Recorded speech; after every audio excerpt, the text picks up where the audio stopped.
You see, I think there's been one underlying basic fallacy in this whole set of Social Security and welfare measures. And that is the fallacy, this is at the bottom of it, the fallacy that it is feasible and possible to do good with other people's money. Now, you see, that view has two flaws. If I'm going to do good with other people's money, I first have to take it away from them. That means that the welfare state philosophy of doing good with other people's money, at its very bottom, is a philosophy of violence and coercion. It's against freedom, because I have to use force to get the money.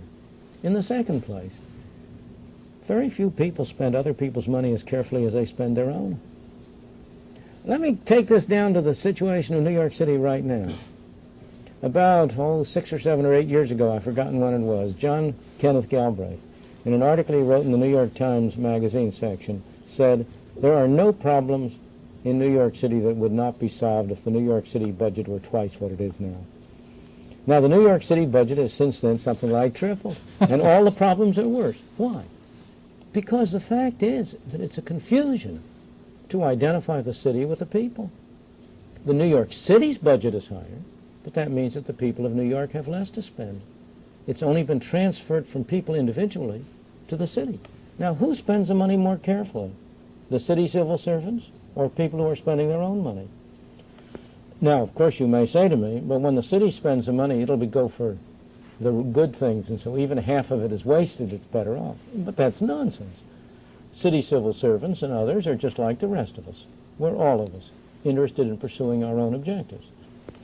The label, again, on the bottle may be welfare or health or education, but you have to look at all of the places where it drops off en route to going there.